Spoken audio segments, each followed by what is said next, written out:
I am going to invite our first speaker of the morning, who is also one of my favorite people in our movement, both as a sister and a president. Bea Bruske started as a young UFCW 832 grocery worker and moved through the ranks from shop steward to her health and safety committee, and then local executive, secretary treasurer, and then UFC Canada vice president. She is only the second woman ever to be elected president of the Canadian Labour Congress, and under her leadership, Canadian workers have won victories ranging from dental care for children in low-income families to that long-awaited national child care program, to a new law that says when a company goes bankrupt, workers' pensions go to the front of the line ahead of banks and creditors. Bea has been a great friend to BC workers and the BC Labour movement. Please give her a warm welcome.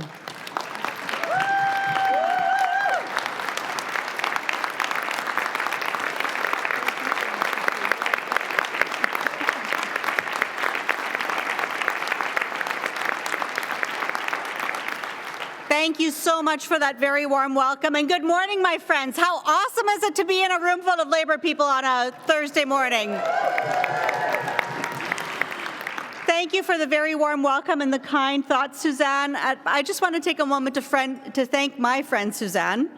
I want to thank her for her leadership and her support, because not only is she an amazing leader right here in BC, she's also an amazing leader at my Canadian Council table, where heads of unions, federations of labour presidents, and many others meet to discuss the issues of the day. Suzanne's contributions are always well thought out and always well reasoned, with the view of bringing people together. Her leadership is critical not just in this province, but at that table as well, so thank you so much for that.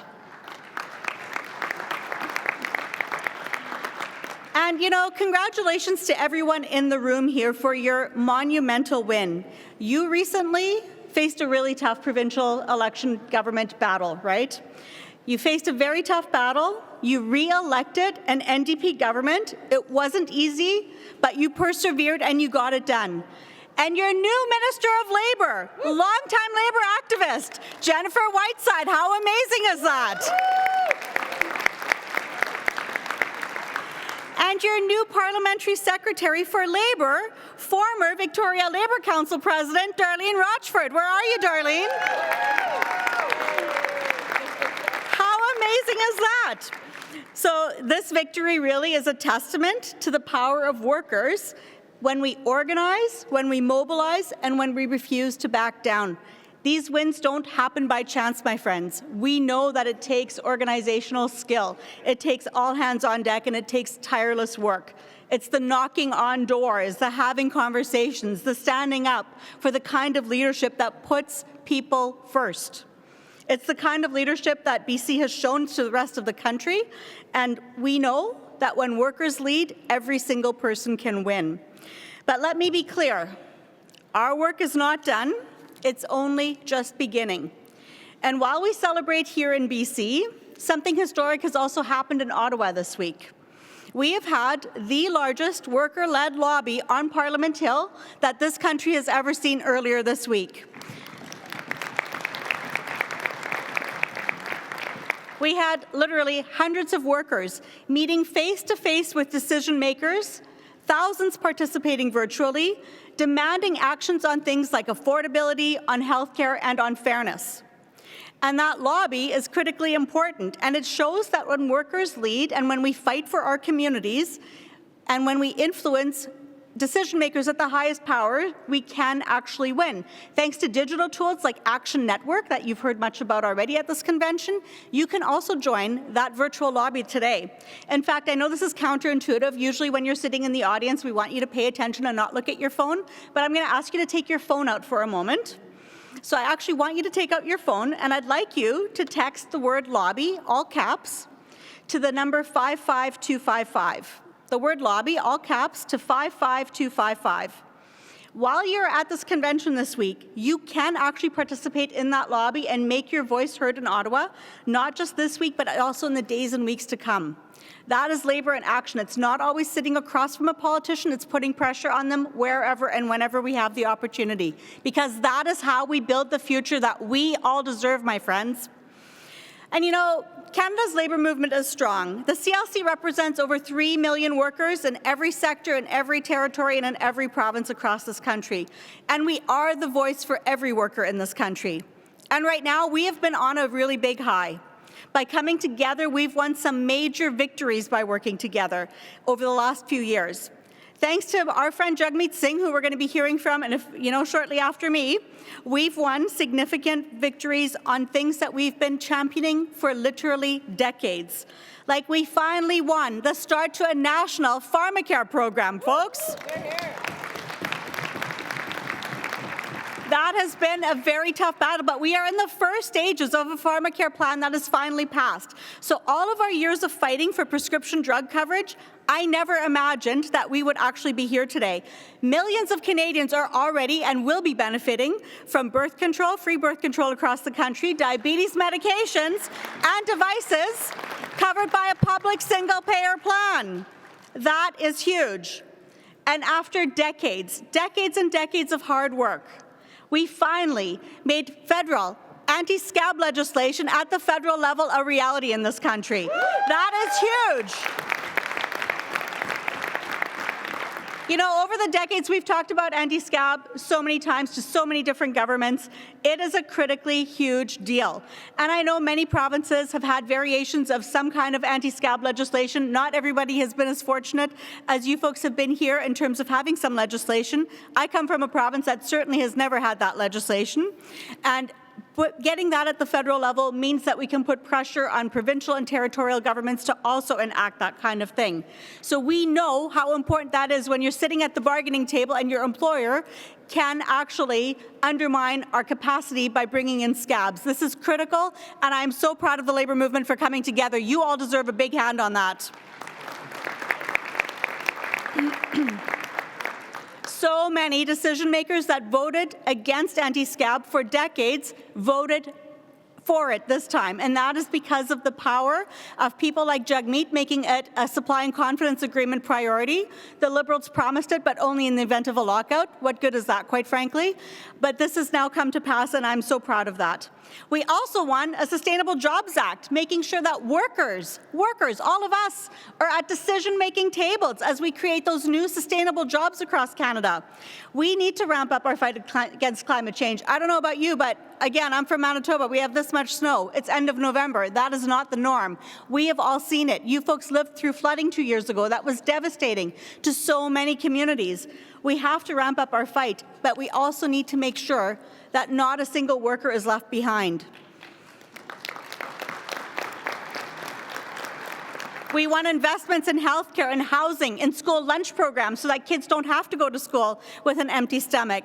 The labour movement has never been as strong and as well respected as it is today, and we sure as hell are not going to go back to the days of governments ignoring us and disrespecting us ever again. So thank you, my friends, for making those wins happen.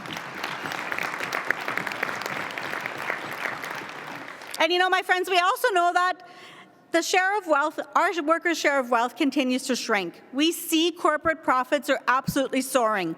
And across Canada and right here in BC, you are fighting many of the same battles as the rest of our provincial and territorial counterparts. But in the labour movement, we have the antidote. We have the power of collective action and solidarity, my friends.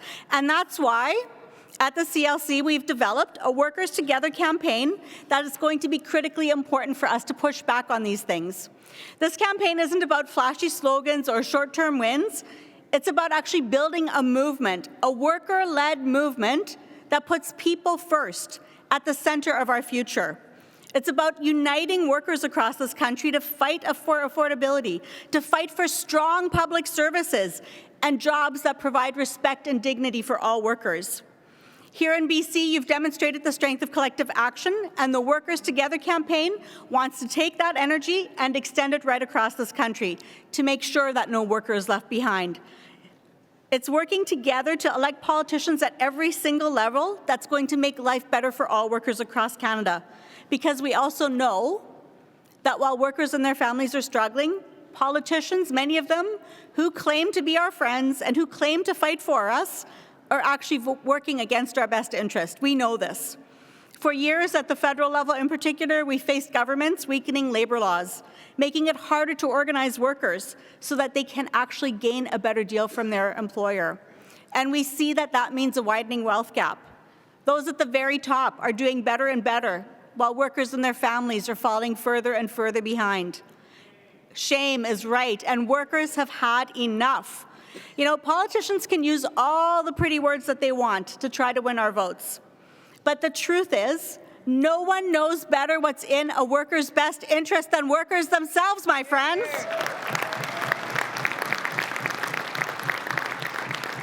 We know what's at stake in the years and months ahead. Families are struggling, corporate profits are up, and our public healthcare system is under attack. Privatization is creeping in, and communities are being left without essential care. And let's face it, we have a generation of workers being priced out of homes in their own home communities. Those aren't isolated issues. Those are direct results of policies that prioritize the wealthy over workers and that serve corporate interests instead of serving our communities. So let me say this very plainly. We cannot afford another government in Ottawa that's going to undermine and work against us. And the countdown to our next federal election is on. The stakes this time around could not possibly be higher. You know, Pierre Poilievre, he talks about supporting workers all the time, but we see what he actually does. Pierre Poilievre and the Conservatives, they stand for policies that undermine unions, that undermine workers, and that undermine our families. They want to do cuts to public services that all of us rely on. Their vision for Canada prioritizes profit over people. And when we peek behind their rhetoric, we know that he's got a super long anti-worker record. He has tried to strip away workers' rights every single chance that he got. He's been an MP since he was 25 years old. He's had lots of those chances. Remember the Harper anti-worker bills? You know, the ones that were aimed at weakening us, weakening our ability to bargain fair deals for our workers, making it harder to organize new union members, trying to undermine our ability to do the job of unions. Where was Pierre Poilievre in all of that when Harper was our Prime Minister? Well, Pierre Poilievre was the author and championed those particular bills, and it was no accident that Stephen Harper chose him. For the past 20 years, he has attacked the RAND formula in Canada. The RAND formula has been in place since 1946, my friends. It ensures that all union members equally contribute to the funding of their union, allowing unions to do the important work of organizing, negotiating, and enforcing collective agreements. So the CLC did some polling recently, and you know what we found?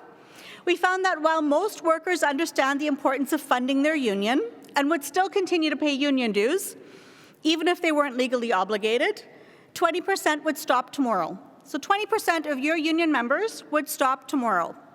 Imagine losing 20% of your operating revenue overnight. How will that impact your work? How will it impact your union to do the work on behalf of your members?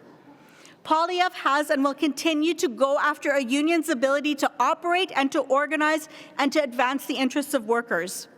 Many of you remember Bill C-525. As a cabinet minister in Harper's government, he championed Bill C-525. That legislation made it harder for workers to unionize, eliminating card check certification and implementing secret ballot. And we all know what happens when secret ballot is on the menu. Workers are threatened by their employers. They're threatened with closures. They're threatened with layoffs. It gave employers a huge disadvantage in discouraging workers from wanting to join a union.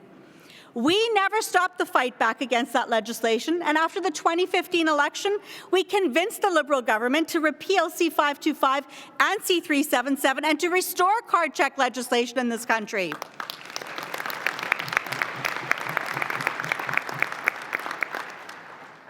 So, my friends, no matter what that man says today, a Conservative government led by Pierre Poilievre poses a clear and present danger to all workers in Canada. His anti-union agenda is not ancient history. I want to just take a moment to look at the Conservatives' record in the current Parliament just over the past year. While we were fighting for sustainable jobs legislation, Poilievre and his party did absolutely everything he could to stop this bill from passing. They used artificial intelligence to actually generate over 20,000 amendments, 20,000 amendments on a 14-page bill. Random amendments, basically trying to waste as much time as humanly possible. Utter disrespect in committee hearings where workers were coming to argue about why it's important to have their voice at the table. Workers are worried about, am I going to have a job in 5 years' time? And you've got Tories wasting all kinds of time and not wanting to pass legislation allowing workers to be at that decision-making table. Absolutely shameful. You know, the bottom line is, and I see this every single day we are on Parliament Hill, they don't care to hear from us. They absolutely want to give us lip service, and that is not someone who's on our side. Earlier this month, the federal government shamefully imposed binding arbitration on port workers right here in BC. Right here in BC. And Pierre Poilievre stood silently on the sidelines, did not say a word, did not come to the workers' defense, did nothing to raise his hand against that shameful decision. Total crickets. Does that sound like someone who's on our side, my friends? No. And you know, we're not surprised because he's got a long history of interfering in collective bargaining, supporting back-to-work legislation as part of the Harper government team. So make no mistake, Canada's labour movement will always fight for our right to strike because it's about fairness and balance in the workplace. It's a constitutional right, and we're never going to let somebody like Poilievre or anyone else take that away from us, my friends.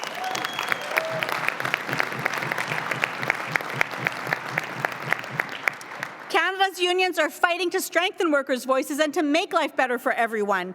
And it's taken decades, literally decades, to secure dental care and pharmacare for the lowest income workers in this country. We fought together, and I am so proud of the fact that 9 million people across Canada will now have access to a dentist. 9 million people. I had a long-term care worker on a doorstep recently tell me that they were a long-term care worker, a unionized long-term care worker with CUPE in Manitoba, tell me that more than once in her 30-year career did her and her co-workers have to pool their money together to provide dental care for a resident in their home because that resident had no money. That is not what Canada should be, so I am so proud that 9 million Canadians will have that benefit.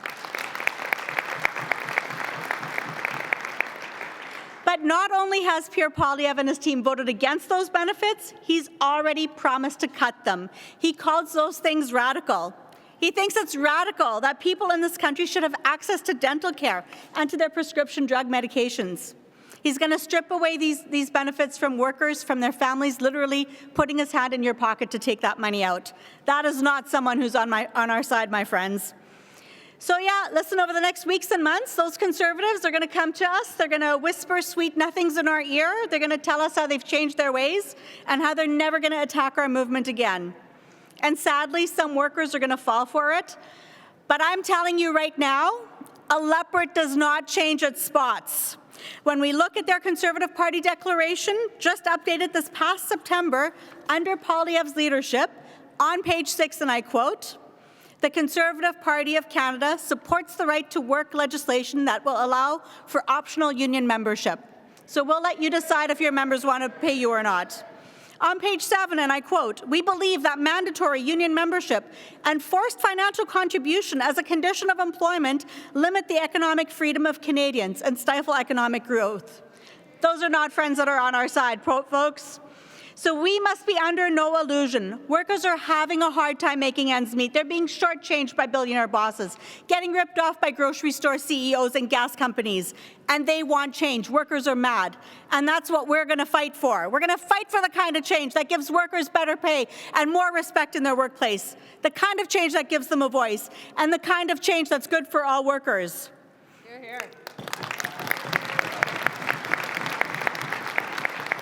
Because we have seen what's possible when workers lead. We've seen it right here in BC with your government, where a Labour-backed government is delivering for families. We saw it in Ottawa this week, where workers are taking their fight directly to the halls of power, and now we have to channel that energy and that excitement into the battles that we're taking forward. So the Workers Together campaign is about building that power and organizing and mobilizing, and that is why at the CLC, along with the Federations of Labour, we're going to be hosting trainings across this country with a series of union activist trainings right here, starting in BC as well. They're happening in March and in April in the Comox Valley, in Nanaimo, in Victoria, Vancouver, and Surrey. So be sure to check with the Pacific team at the CLC booth for all of those details.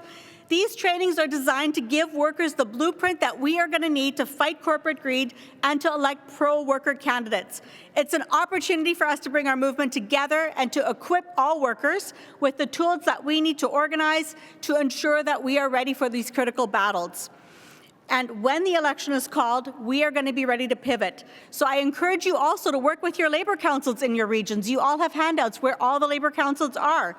Get involved and see what's happening at the local level. Work together with other unions in your area. Labor councils play an absolutely crucial role to the work that we do in building worker power.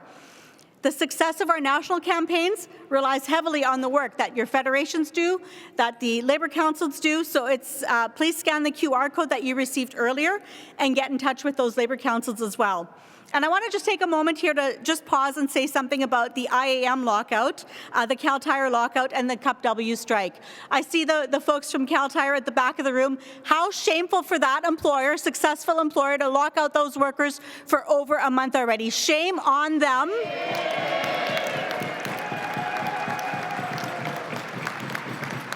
And besides simply boycotting Cal Tire, because I can tell you sure as hell we're all going to be boycotting them, let's flood their social media with a demand that they get back to the bargaining table and treat their workers with respect and dignity.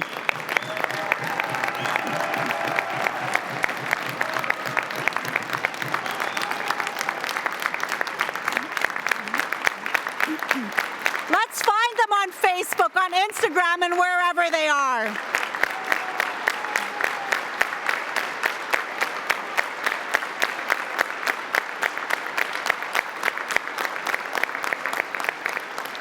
Every single worker deserves our support. Even more egregious when their employer puts them out on a picket line and doesn't come back to the table with a fair deal. Let's flood their social media, folks. Cup W, those folks, those postal workers, they got us through the pandemic. They had to continue coming to work. They had to continue making sure that we all got our parcels, our deliveries, our letters, every single thing, every single day. 55,000 workers across this country, again, out on strike because their employer is not willing to give them a fair deal. Absolutely shameful.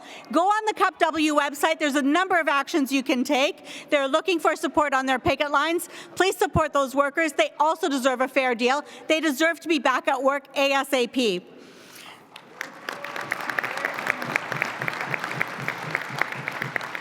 Friends, when we stand together and when we organize, there is literally nothing that we can't achieve. So let's leave this convention inspired. Let's have each other's backs. Let's get ready to lead both here in BC and across Canada. And at every single table where decisions are made, we need to be present. We have 3 million workers and 500,000 retirees behind us. The labor movement is strong and growing stronger.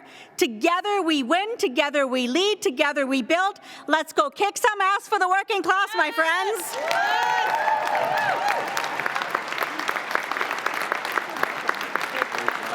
Thank you so much. Now, get a photo.